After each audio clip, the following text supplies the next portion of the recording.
quelque chose ensemble que j'ai écrit au tableau, qui est un sacrifice d'une odeur agréable à l'Éternel.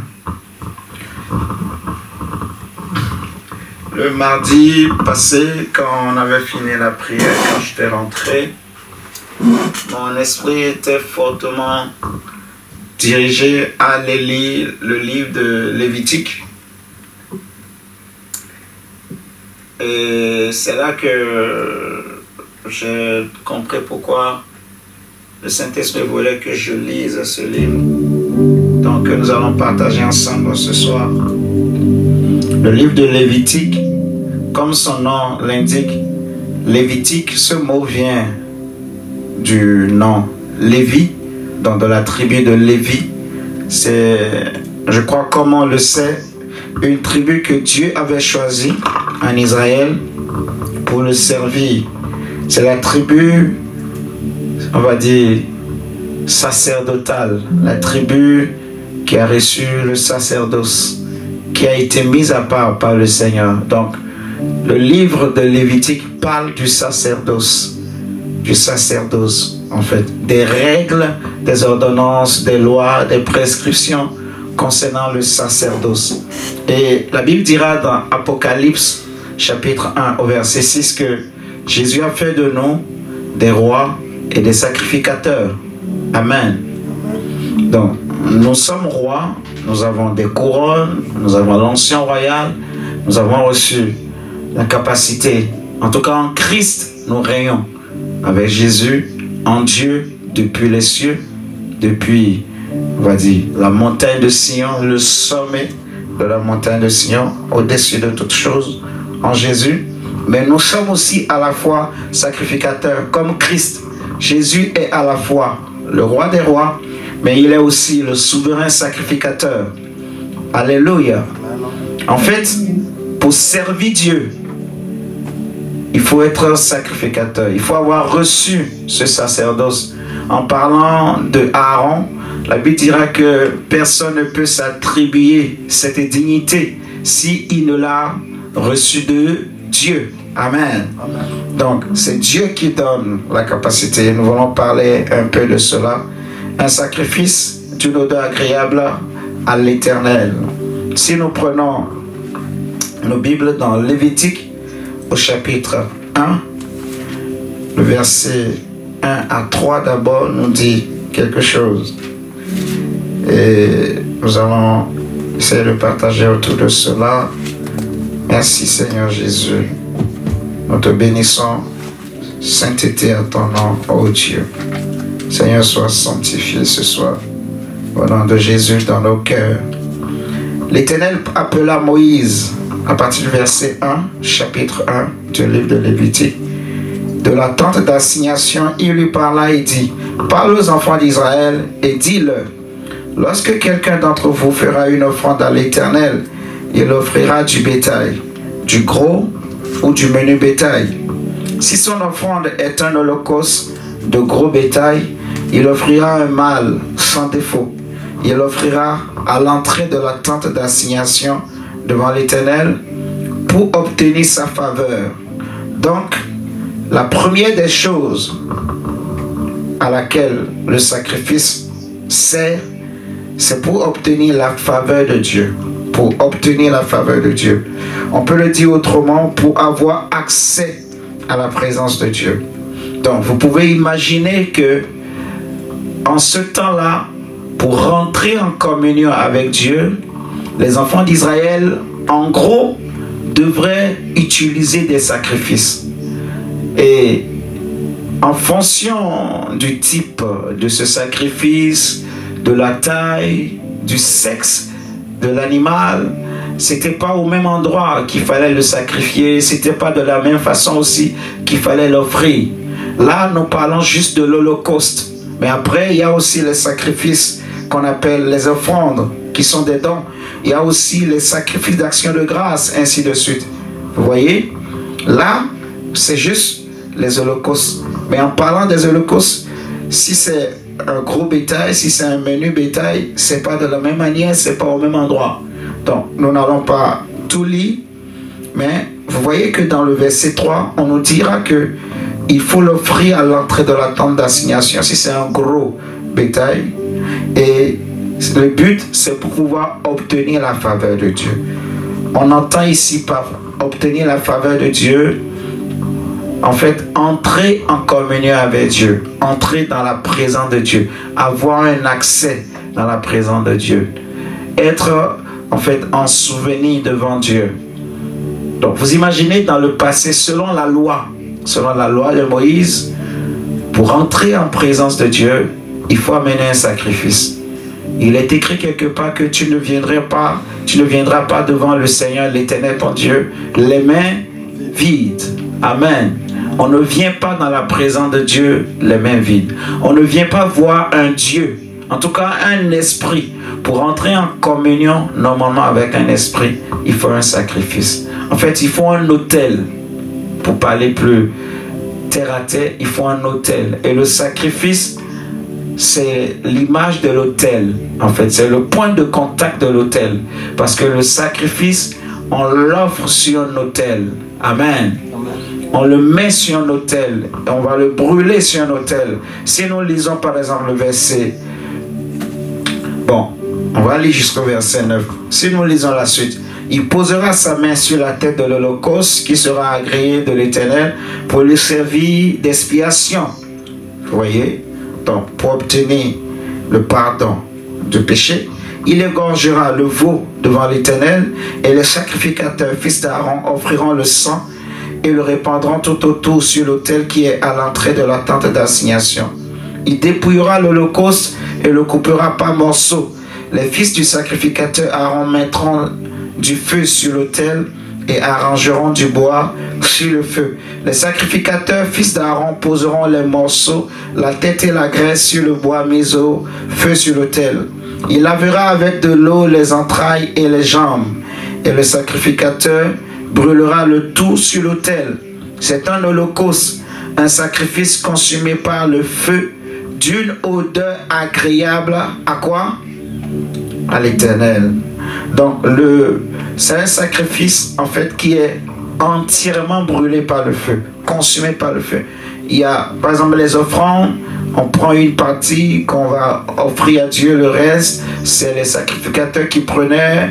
C'est pareil aussi pour les actions de grâce. Donc il y a le seul sacrifice où c'est Dieu lui-même qui prend tout, c'est l'holocauste, ce qu'on appelle le sacrifice d'holocauste.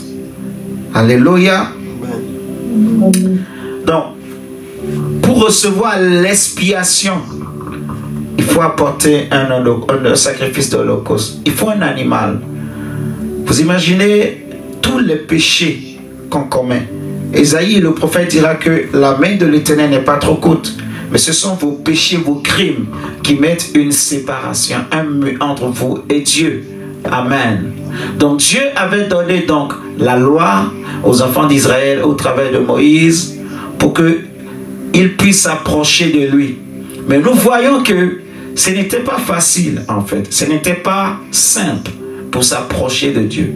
Déjà, il y a le souverain sacrificateur, il y a les sacrificateurs, il y a les Lévites, ensuite il y a le peuple. Pour que le peuple, déjà, il ne peut pas rentrer dans le Saint des Saints.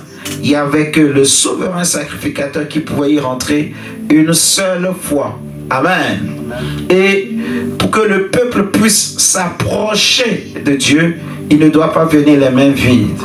Maintenant, David va dire pour cela, il va dire, Seigneur, si tu avais voulu des holocaustes, si tu avais voulu la lune, le soleil, les étoiles, les taureaux, je t'en aurais offert. Parce que les enfants d'Israël se sont rendus compte par la suite que tout ce qu'on donnait à Dieu, tous ces sacrifices-là, finalement, ça ne satisfaisait pas la justice de Dieu. Amen. Parce que malgré que le premier jour, l'homme ou le pécheur vient dans la présence de Dieu, il vient devant le temple, il apporte son bétail, ou il apporte son taureau, son animal. Et vous allez voir, le sacrificateur va faire les cérémonies, il va poser sa main sur la tête, on va faire ce qu'il faut faire, et on va le déclarer pur. Amen. Mais il partira.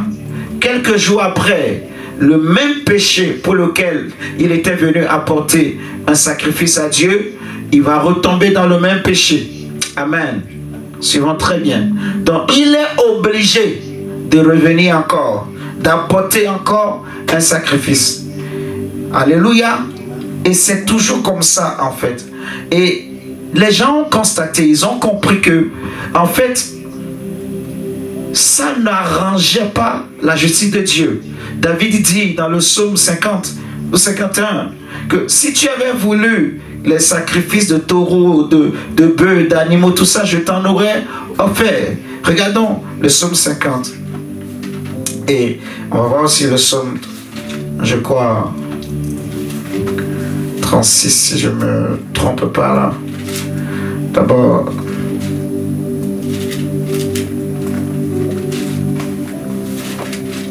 le psaume 50, psaume 51, pardon. Psaume 51, verset 18, David dit, si tu eusses voulu des sacrifices, je t'en aurais offert. Si tu avais voulu des sacrifices, je t'en aurais offert. Mais tu ne prends point plaisir aux holocaustes. Ah, c'est un problème. Il dit, tu ne prends point plaisir aux holocaustes. Si tu avais voulu les holocaustes, je t'en aurais offert. Si Dieu voulait notre argent, nos bœufs, nos biens, notre bétail, si cela pouvait nous racheter, si cela pouvait nous donner un accès à la présence de Dieu, si cela pouvait détruire le mur qui nous séparait de Dieu. Amen, amen. Il y a le psalmiste qui va dire, attendez, il y a un psaume que j'aime beaucoup, mais je ne me rappelle pas c'est de quel psaume. Seigneur, aide-moi à me rappeler. C'est lequel déjà, hein?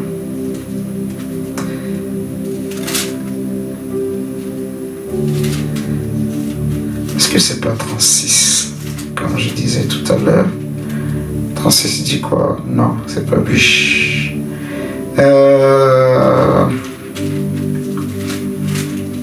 Le sacrifice.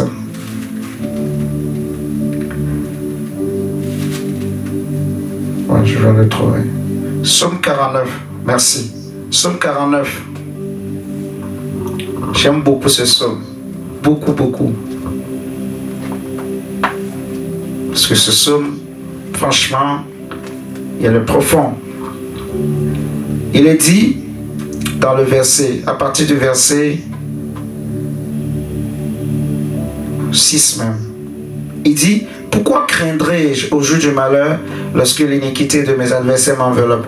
Ils ont confiance en leur bien et se glorifient de leur grande richesse. Mais le verset 8, il dit, il ne peut se racheter l'un et l'autre, ni donner à Dieu le prix du rachat. Le rachat de leur âme est cher et n'aura jamais lieu. Ça c'est fort. Le rachat de leurs âmes est cher. Le prix pour sauver leurs âmes, le prix pour rentrer en communion avec Dieu est un prix qui est très cher.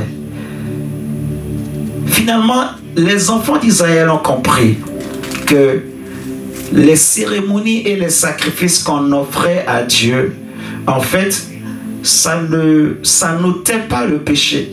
Ça ne résolvait pas le problème du péché, en fait. Et c'est pour cela que la Bible va nous dire dans Hébreux chapitre 9, ceci, en parlant du Seigneur Jésus. Hébreux 9.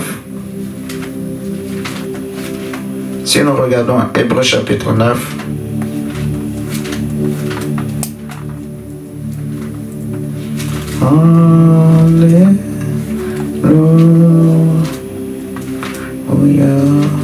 Hébreux chapitre 9, verset 1. On dit la première alliance avait aussi des ordonnances relatives au culte et le sanctuaire terrestre. On dit, un tabernacle fut en effet construit dans la partie antérieure appelée le lieu saint, était le chandelier, la table et les pains de proposition.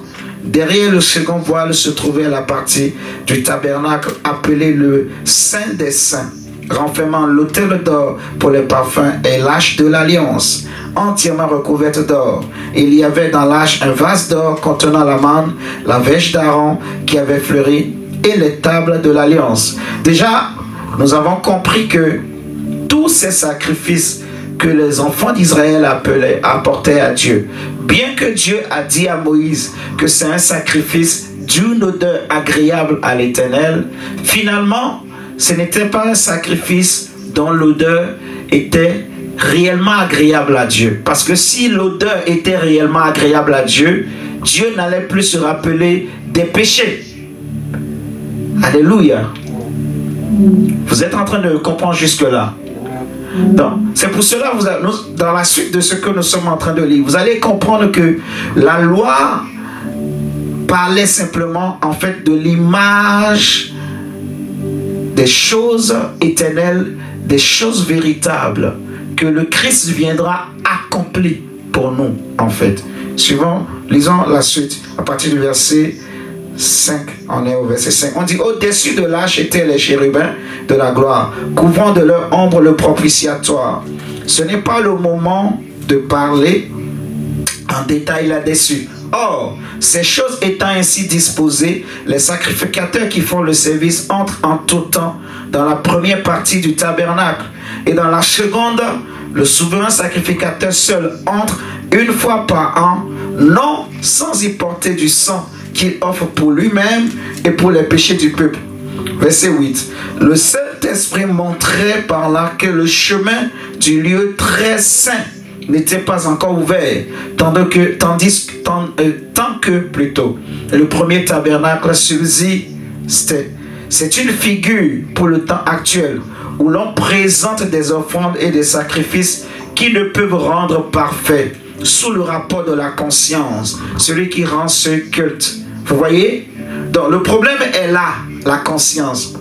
Donc quelqu'un peut apporter son sacrifice. Il amène un grand taureau, un grand bœuf, je ne sais quoi. Et il est content. Alléluia. Sur l'instant là même, quand on va faire les cérémonies, il est content. On va dire, ce sacrifice-là qu'on va présenter à Dieu va le purifier, mais dans la chair. Alléluia. Va le purifier, mais dans la chair. Mais dans son esprit, dans sa conscience, son péché est toujours là. Alléluia.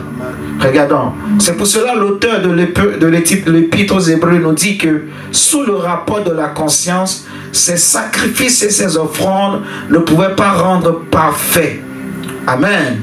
Vous voyez? Donc ces sacrifices ne pouvaient pas purifier l'esprit de celui qui les apportait. Ces genres de culte qu'on rendait à Dieu ne pouvaient pas satisfaire la justice de Dieu, ne pouvaient pas purifier l'esprit de l'homme, ne pouvaient pas sauver l'esprit de l'homme, ne pouvaient pas ressusciter l'esprit de l'homme.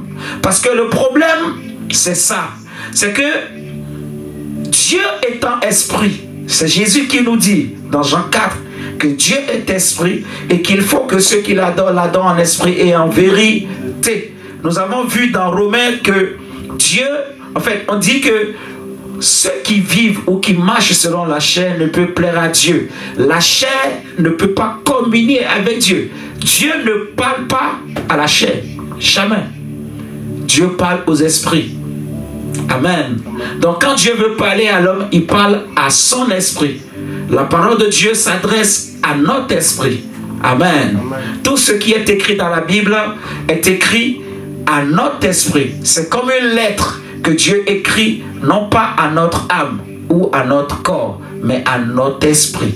Et c'est notre esprit qui doit manger, digérer. C'est comme un parent et un bébé. Le papa ou la maman prend l'aliment. Parfois, les parents mâchent.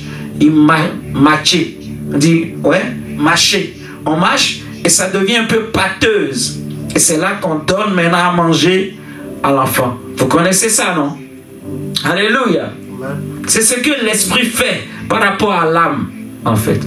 Parce que l'âme elle-même, elle ne pourra jamais comprendre les choses de Dieu. C'est impossible. Donc il faut un intermédiaire, il faut un interprète. Il faut quelqu'un qui comprend et qui lui rend facile la compréhension, la réception. L'âme ne peut pas recevoir les choses directement de Dieu comme ça. Il faut un intermédiaire. L'intermédiaire, c'est notre esprit, en fait. Amen. Dieu parle à notre esprit. Dieu, pour sauver l'homme, doit passer par notre esprit, en fait. Mais l'esprit de l'homme était mort. Sa conscience était morte. Donc, tous ces sacrifices qu'on faisait ne pouvaient pas sauver. Amen. Donc, on dit, les boissons et les diverses ablutions étaient des ordonnances charnelles. Vous voyez? Est-ce que donc la loi est charnelle? Parce qu'on nous dit que toutes ces choses, c'était des ordonnances charnelles imposées seulement jusqu'à une époque de réformation. La loi n'est pas charnelle. La loi est pure. La loi est sainte. La loi est puissante. Amen, amen. La loi est véritable. La loi de Dieu, elle est puissante, en fait. Elle n'est pas charnelle.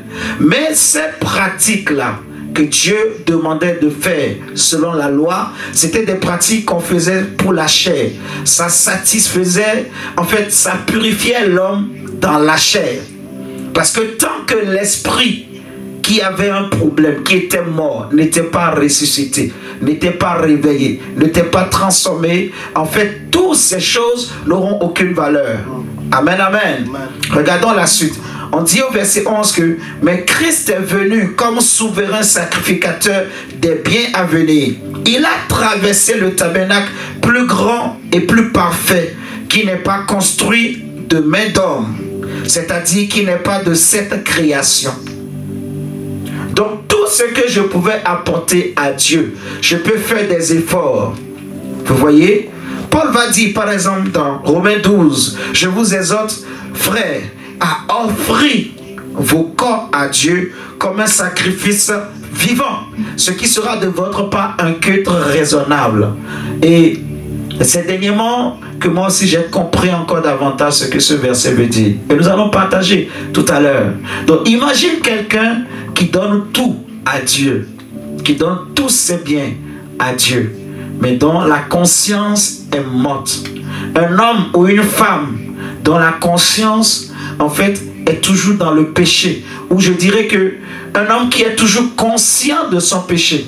Tant que je suis conscient de mon péché, mon esprit n'est pas encore transformé. Je ne sais pas si vous comprenez. Amen, amen. On dit, c'est-à-dire qu'il n'est pas de cette création. Donc Jésus est rentré dans un tabernacle plus grand et plus parfait qu'il n'est pas de cette création. Et il est entré une fois pour toutes dans le lieu très saint, non avec le sang des boucs et des veaux, mais avec son propre sang, ayant obtenu une rédemption éternelle. Amen. Là, ça devient très intéressant. On dit, car si le sang des taureaux et des boucs et la cendre d'une vache répandue sur ceux qui sont souillés sanctifie et procure quoi? La pureté de la chair. C'est écrit dans vos Bibles, oui ou non? C'est écrit dans vos Bibles, oui ou non? Donc, on dit que toutes ces cérémonies-là, toutes ces ablutions, ces sacrifices qu'on offrait selon la loi de Moïse, qu'on offrait dans le temple, vous voyez, tout cela, ça purifiait l'homme, mais dans la chair. En fait, ça purifiait la chair de l'homme. Or, vous vous souvenez, lorsqu'on parle de la chair, on ne dit pas le corps. La chair, ce n'est pas le corps. Alléluia. La chair, c'est un composé dangereux. C'est un mélange. La chair, c'est l'âme et l'esprit mort et le corps. Pour celui qui est païen. Amen. C'est ça sa chair. C'est son moi. C'est ça sa chair. C'est tout cet ensemble-là et son esprit mort qu'on appelle le vieil homme et son âme et son corps. C'est toute cette entité-là qui est sa chair. C'est ça la chair du païen. Maintenant, pour le chrétien, sa chair, je l'avais déjà expliqué. Aujourd'hui, pour un chrétien, la chair, c'est quoi? C'est l'âme et le corps. Amen. Donc, quand on dit ici que ces choses purifiaient, procuraient la pureté de la chair pour le juif, en fait, Le juif, malgré qu'il a la loi de Moïse, son esprit est toujours mort. Est-ce que vous me suivez jusque-là? Parce que c'est seulement en Jésus-Christ que le voile est ôté. C'est seulement quand les cœurs se convertissent à Christ, selon 2 Corinthiens 3, que le voile est ôté, que l'esprit de l'homme est ressuscité. Ce n'est même pas que l'esprit est ressuscité, que l'esprit de l'homme, en fait, où Dieu donne un nouveau esprit à l'homme. Amen. Amen. Le vieux esprit qu'on avait en nous, qui était mort là, il est mort vraiment, il est crucifié à la croix. On a déposé à la croix, on a reçu un esprit nouveau. Paul dit, 2 Corinthiens 5, 17, que si quelqu'un est en Christ, il est une nouvelle créature. Ça veut dire que c'est un nouveau esprit. Amen. Ce n'est pas l'ancienne créature qu'on a renouvelée, qu'on a remise à zéro. Non, une nouvelle créature. C'est pour cela que l'apôtre Jacques dira que nous sommes les prémices de la nouvelle création de Dieu. Donc on dit que si ces choses procurent la pureté de la chair, combien plus c'est le sang de Christ qui par un esprit éternel s'est offert lui-même sans tache à Dieu, purifiera-t-il votre conscience des œuvres mortes afin que vous serviez le Dieu vivant? Vous voyez? Donc, ce que Jésus, quand dit le sang de Jésus qui s'est offert par un esprit éternel purifiera-t-il votre conscience des œuvres mortes afin que vous serviez le Dieu vivant? Ça veut dire que ça parle de la conscience, ça parle de l'esprit de l'homme. Parce qu'on a dit l'esprit c'est la conscience, l'intuition et la communion. Amen. La conscience du péché. À cause du sang de Jésus, ce sang non seulement purifie l'âme et le corps, mais ça purifie notre esprit. La partie la plus intime et la plus profonde de notre être est lavée et purifiée. Amen. Il n'y a plus de souvenirs de péché. Il ne doit plus y avoir de conscience du péché. Alléluia. Amen. Regardons la suite. On dit, je vais sauter et nous allons prendre toujours dans Hébreux 9 à partir du verset 19. Si vous regardez, on dit, Moïse, après avoir prononcé devant tout le peuple tous les commandements de la loi, prit le sang des veaux et des boucs avec de l'eau, de la laine écarlate et de l'hysope. Et il fit l'aspersion sur le livre lui-même et sur tout le peuple, en disant, ceci est le sang de l'alliance que Dieu a ordonné pour vous. Il fit pareillement l'aspersion avec le sang sur le tabernacle et sur tous les ustensiles du culte. Et presque tout, d'après la loi, est purifié avec du sang. Et sans effusion de sang, il n'y a pas de pardon. Amen. Amen. Il n'y a pas de pardon sans effusion de sang. On dit ceci. Il était donc nécessaire, puisque les images des choses qui sont dans les cieux devaient être purifiées de cette manière, que les choses célestes elles-mêmes le fussent par des sacrifices plus excellents que ceux-là. C'est fort. C'est trop fort. On dit que car Christ n'est pas entré dans un sanctuaire fait de main d'homme. C'est trop fort. Est-ce qu'au ciel, il y avait un truc qui était impur? On dit si les choses terrestres pouvaient être purifiées ainsi, il fallait que les choses célestes, les choses excellentes, soient aussi purifiées par un sacrifice plus excellent. Alléluia. Et le tabernacle où Jésus est rentré, ce n'est pas un tabernacle terrestre, c'est un tabernacle céleste et grand. C'est ce que nous avons lu tout à l'heure. Donc, on pourrait penser qu'au ciel, le tabernacle là était souillé. Il n'est pas souillé. Vous voyez? Il n'est pas souillé. Mais c'est pour nous montrer en fait la grandeur, la hauteur, la puissance du sacrifice de Christ, qui est capable de purifier des choses qui sont pas impures. Ces choses sont déjà pures, mais le sang de Jésus les purifie encore. Je ne sais pas si... Est-ce que j'ai bien parlé? C'est des choses qui sont déjà pures, mais pour les rendre encore plus excellents, plus excellents aux yeux de Dieu, pour leur donner encore une blancheur éternelle.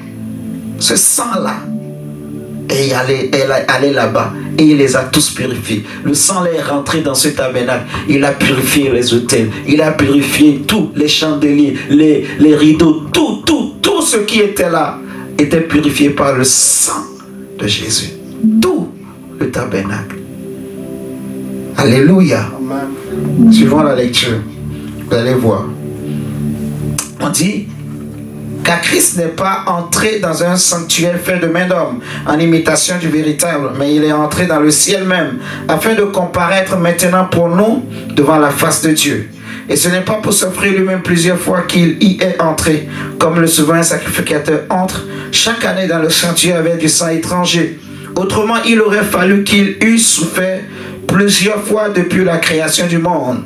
Tandis que maintenant, à la fin des siècles, il a paru une seule fois pour abolir le péché par son sacrifice. Et ça, c'est important. On dit que ce n'est pas pour s'offrir lui-même plusieurs fois. Verset 25. C'est ce que parfois on ne comprend pas en fait. Parce que le problème du péché, si je pêche chaque fois, tout le temps, et je dois tout le temps demander pardon, ça veut dire que Dieu va traiter mon péché tout le temps. Ça veut dire qu'il faut que Jésus meure à chaque fois que Dieu doit traiter mon péché. Je ne sais pas si on se comprend. Jésus est mort pour traiter mon péché. Mais maintenant, moi, je veux que Jésus meure tout le temps. Parce que pour moi, mon péché n'est pas encore bien traité. Donc, je n'ai pas l'impression que mon problème de péché est traité. Donc, je continue toujours de chercher Dieu pour que Dieu traite mon problème de péché. Donc, à chaque fois que je vais chez Dieu pour prier, même jeûner pour dire Seigneur, traite mon péché. Donc, je suis en train de dire, Jésus vient encore mourir. Alléluia. Amen. C'est pour cela, le Seigneur disait en fait que il y a le b.a.-ba qu'on doit comprendre. Il faut que ça rentre. On dit c'est ceux qui connaîtront leur Dieu, qui agiront avec fermeté. Soit je connais et je connais, alors je ne pourrai pas tâtonner. Je sais, j'agis avec assurance. Amen. Amen. C'est pour cela, c'est important vraiment de comprendre. Jésus ne peut plus mourir. Il est mort une seule fois pour le péché. Il a traité la fin du péché. Et pour moi et pour toi et pour tous les hommes qui croient en son nom, aussi grands, aussi nombreux que seront ces hommes. Amen. Jésus a traité le problème du péché. Il l'a purifié. Il nous a lavé par son sang. Il nous a pardonné. Amen. Amen. C'est pour cela on dit, et ce n'est pas pour s'offrir lui-même plusieurs fois qu'il y est entré, comme le souverain sacrificateur entre chaque année, vous voyez, dans le sanctuaire, avec du sang étranger. Autrement, il aurait fallu qu'il eût souffert plusieurs fois depuis la création du monde. Tandis que maintenant, à la fin des siècles, il a paru une seule fois pour abolir le péché par son sacrifice. Vous voyez? Donc, même les Abraham, Jésus a traité leur problème de péché quand lui est venu. Or, Abraham a vécu avant que Jésus-Christ homme ne naisse. Amen. Donc, par la foi que Abraham avait eue, Jésus en mourant à la croix a traité aussi son problème de péché. Donc, si Jésus a traité le problème de péché d'Abraham, qui a vécu avant lui, avant Jésus-Christ homme, bien sûr, parce que Jésus-Christ, Dieu, il est éternel. Mais avant que Jésus-Christ homme ne naisse, Abraham a vécu. S'il a traité son problème de péché, à plus forte raison, toi et moi. Amen. Amen. Vous voyez? À plus forte raison, toi et moi. Donc, imaginez si il fallait qu'il traite au cas par cas. Imaginez s'il fallait que Jésus traite pour chacun au cas par cas. Ceux qui ont vécu avant que lui ne naisse, il faut qu'il traite pour eux. Ensuite, ceux qui viendront après lui, il faut qu'il traite chaque cas. Donc, quand Moïse va naître, Jésus, il faut que tu apparaisses. Viens mourir pour le péché de Moïse, avant que Moïse ne meure. Donc, imaginez, c'est pas possible. Vous voyez? Ça veut dire qu'il faut qu'il meure pour tout le monde. Il meurt chaque fois. Non. C'est pour cela, la Bible dit, il a paru une seule fois pour mourir pour tout le monde. Et ceux qui étaient avant lui et ceux qui viendront après lui, il est mort pour tous. Amen. De la même manière qu'il est donné aux hommes. On dit au verset, on vient de lire, on dit, il a paru une seule fois, la fin du verset 26, pour abolir le péché par son sacrifice. Le verset 27 dit, et comme il est réservé aux hommes de mourir une seule fois, après quoi vient le jugement, de même Christ qui s'est offert une seule fois pour porter les péchés de plusieurs, c'est ce que je viens d'expliquer, apparaîtra sans péché une seconde fois à ceux qui l'attendent pour le salut. Amen. Vous voyez? Et vous allez comprendre maintenant le sacrifice. Si nous prenons le chapitre 10 et nous allons lire du verset 1, on dit en effet, la loi qui possède une ombre des biens à venir et non l'exacte représentation des choses ne peut jamais, par les mêmes sacrifices qu'on offre perpétuellement chaque année, amener les assistants à la perfection. C'est impossible. Donc, malgré les bonnes œuvres, les bonnes intentions que les gens peuvent avoir, les bonnes pratiques qu'ils ont, mais la loi ne pouvait jamais les rendre purs. Tout simplement parce que il y a la chair, il y a ce problème-là qu'on appelle la chair. Et la chair donne le pouvoir au péché. Amen. Amen. Il y avait le péché qui était dans le corps, qui était dans l'homme. Paul va le dire dans Romains 7, il parle de la loi du péché, il parle de la loi de la chair. Il dit, je vois en moi une autre loi. J'ai la volonté, j'ai le désir de faire le bien, mais je trouve en moi une autre loi qui est contre la loi de mon entendement. Vous voyez?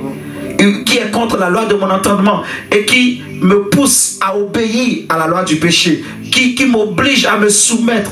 Je veux faire le bien, mais je trouve que je n'arrive pas à faire le bien. C'est le mal que je ne veux pas que je fais. C'est plus fort que moi. Il dit, qui me délivrera, qui me sauvera? C'est plus fort que moi. C'est ma chair. En fait, c'est comme si je suis lié. C'est pour cela il compare la relation entre l'homme et la chair à la relation qu'il y a entre un mari et une femme. Parce que le mari et la femme sont liés à vie. Tant que les deux sont vivants, ils sont liés. Aussi longtemps que le mari et la femme sont en vie, les deux sont liés selon la loi. Donc, le mari sera libre ou la femme sera libre lorsque le mari ou la femme mourra. Amen. Donc, il fallait que l'un, entre la chair, ou entre la chair et la loi, il fallait que l'un d'entre nous meure. Je ne sais pas si vous comprenez. Il fallait que quelqu'un meure. Est-ce que c'est la loi qui va mourir? Non. Donc, Paul va dire, je n'aurais pas connu le péché si la loi n'avait pas dit. Parce que la loi a dit. C'est fini. Donc, parce que la loi est venue, c'est là que le péché s'est réveillé. Et le péché a pris la force.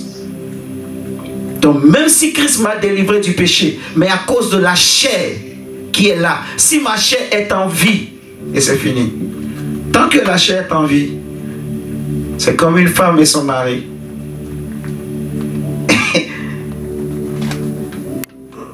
Donc, même si je ne veux pas pécher, si je ne mange pas la chair, je vais pécher. Parce que et la chair et le péché, tous ces deux-là, la loi, tant que la loi est là, elle va leur donner la vie, en fait. Donc il fallait que quelqu'un meure, mais la loi ne peut pas mourir. C'est pour cela, moi je choisis de mourir. Le mari, mais la femme, c'est la chair. Je ne sais pas si vous me comprenez. Il fallait que quelqu'un meure. Romains 7. Il dit aussi longtemps, 1 Corinthiens 7 même je crois. Un homme est lié aussi longtemps à une femme, ou la femme est liée aussi longtemps à un homme, tant que le mari vit. Mais si le mari meurt, elle est libre, elle peut se remarier à quelqu'un d'autre.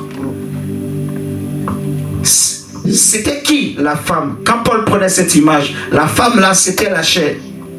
Le mari là c'était la loi. Il fallait que quelqu'un meure. Mais le mari ne peut pas mourir. La loi ne peut pas mourir. La loi, c'est la loi de Dieu. Elle est sainte, elle est parfaite. Tu ne peux pas la tuer. Alors, ce que Paul dit, moi-même la femme, je choisis, je meurs. Si j'attends que le mari meure, tu vas attendre éternellement. La loi ne mourra jamais. Vous comprenez? Donc, il fallait que moi je meure. Ma chair. Je meurs avec ma chair. C'est là on dit, j'ai été crucifié. Mon moi est mort à la croix. Vous voyez? Tant que je vis, même si mon péché est pardonné, le péché reprendra toujours le dessus. Parce que la loi est là. Et c'est ce qui a fait l'échec des hommes dans le passé, en fait. Donc, je nous fais lire tout ça parce que c'est clair, en fait. Tout est dit dedans. Mais il faut qu'on comprenne, qu'on lise. Si on continue la lecture, il est dit, pas les mêmes sacrifices qu'on offre perpétuellement chaque année, amener les assistants à la perfection. Autrement, n'aurait-on pas cessé de les offrir? Parce que ceux qui rendent ce culte, étant une fois purifiés, n'auraient plus eu aucune conscience de leur péché. Mais le souvenir des péchés est renouvelé chaque année par ces sacrifices. Si chaque fois j'apporte un sacrifice devant Dieu, ça veut dire que je reconnais que mon péché est toujours là. C'est tout. Et aucun de mes sacrifices ne peut satisfaire la justice de Dieu. David le dit. Même le prophète Isaïe le dit. Notre propre justice est comme un vêtement sale. Amen. Donc, peu importe les sacrifices que je peux faire, c'est ça qu'on appelle encore les œuvres. Vous voyez? Les œuvres qu'on pratique. Non, ce n'est pas parce que je veux me sanctifier que je serai saint. Je ne sais pas si vous comprenez. Ce n'est pas parce que je veux plaire à Dieu que je vais plaire à Dieu. Non. C'est là que maintenant la grâce. Quand on dit grâce là, ce n'est pas juste grâce que nous on prie, on demande. La grâce c'est plus profond. La grâce, ce n'est pas juste ce que nous avons toujours pensé. Tout est grâce. Et on marche avec Dieu par grâce. On reçoit les choses de Dieu par grâce. On est sanctifié par grâce. On arrive à prier réellement, c'est par grâce. On arrive à rentrer en communion avec Dieu, c'est par grâce. C'est la grâce, ce n'est pas les œuvres. C'est la grâce, la faveur. C'est le don gratuit de Dieu. Donc moi, je dois réaliser que moi, je suis mort. Donc si je vis, ce n'est pas la grâce. Parce que ce n'est plus moi qui vis. C'est Christ qui vit en moi. Il dit, si je vis dans ce corps, je vis par la foi au Fils de Dieu qui m'a aimé et qui s'était livré pour moi à la croix. Ce n'est plus moi. Le moi là, c'est-à-dire ma chair, mon ego a été crucifié avec Christ. Donc celui qui vit en moi, c'est quelqu'un d'autre. C'est quelqu'un d'autre qui vit en moi. Dans ce corps, dans cette enveloppe, dans ce temple-là, c'est quelqu'un d'autre. Et ce quelqu'un d'autre-là, on va le voir. Regardez la suite. On dit, car il est impossible que le sang des taureaux et des boucs ôte les péchés. C'est pourquoi Christ, entrant dans le monde, dit, tu n'as voulu ni sacrifice ni offrande. Donc Jésus le dit clairement. Toutes ces choses que les gens offraient à Dieu, ça ne satisfaisait pas la justice de Dieu. Donc Dieu ne voulait plus de ça. Il dit, tu n'as voulu ni sacrifice ni offrande. Mais tu m'as fait quoi? Tu m'as formé un corps. Donc, le sacrifice que Dieu voulait, qui pouvait réellement satisfaire sa justice, ce n'était pas les taureaux. Ce n'était pas les bœufs. Ce n'était pas les vaches. Mais c'était un corps. Dieu avait besoin du sacrifice d'un corps. Un corps. Est-ce que vous êtes là avec moi? Il dit, tu n'as pas voulu ni sacrifice, ni holocauste, ni offrande, rien de tout ça. Mais tu m'as formé un corps. Vous voyez, tu n'as agréé ni holocauste, ni sacrifice pour le péché. Alors j'ai dit, voici, je viens. Dans le rouleau du livre, il est question de moi. Pour faire, ô Dieu, ta volonté. Et la volonté de Dieu, c'était quoi? Ce qu'on avait lu dans Lévitique, c'est qu'on offre les sacrifices. Le but du sacrifice, c'est que ça soit un holocauste, qu'on l'offre à Dieu. Mais Jésus dit que tous ces sacrifices-là, toutes ces choses, tu n'as pas voulu. Alors tu m'as donné un corps. Et je viens avec ce corps pour faire ta volonté. Donc cela veut dire quoi? Je viens avec ce corps pour me donner, m'offrir. Donc le sacrifice que Dieu voulait, que Dieu agrée, c'est un corps. Cela explique pourquoi Paul dit dans Romains 12, je vous exhorte à offrir vos corps. Vous comprenez? À Dieu, comme un sacrifice. Le sacrifice que Dieu veut, c'est trop fort. Hein? Ce n'est pas les bœufs et les taureaux. C'est ton corps. Vous comprenez? C'est mon corps. C'est pour cela, et le diable se bat pour chercher à posséder ton corps. Ton corps est important. Mon corps est important. Le corps, c'est un temple. Alléluia. C'est un temple. C'est le temple de Dieu. C'est pour cela qu'il dit dans 1 Corinthiens 6, ne savez-vous pas que votre corps est le temple? C'est un temple, le temple du Saint-Esprit, le temple de Dieu. Donc si ce n'est plus moi qui vis, ce temple ne m'appartient plus. Ce corps qui est ce temple ne m'appartient plus. Je n'ai plus de volonté puisque je suis mort. Est-ce qu'un mort a un désir, a une volonté? Mais non. Est-ce qu'un mort a une conscience? Non. Est-ce qu'un mort peut penser? Je suis mort. Donc je n'ai plus rien. Je n'ai pas de corps. Je n'ai pas de pensée. Je n'ai pas de désir. Je n'ai rien. Donc tout ce que je pouvais penser que j'ai là, c'est Christ. Je dois m'attendre à Christ. Je dois toujours m'attendre à l'Esprit de Dieu. Amen. Alléluia. Je m'attends à lui. Je reçois tout de lui. Je puis tout par lui. Amen. Je sais que tout ce qu'il me donnera, parce qu'il ne parlera jamais directement à mon âme. Il ne donnera jamais rien directement à mon âme. Ça passera toujours par l'Esprit. Amen. C'est pour cela, comme on a lu dans 2 Corinthiens 13, on dit que la grâce du Seigneur Jésus, l'amour de Dieu le Père, amen, et la communion de l'Esprit. La communion de l'Esprit, l'intimité de l'Esprit, la foi. Il dit, je viens pour faire ta volonté.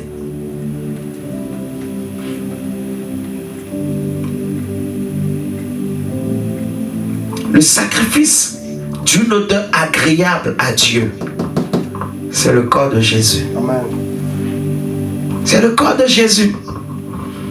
Le sacrifice qui a satisfait à la volonté parfaite de Dieu pour l'éternité, c'est le corps de Jésus.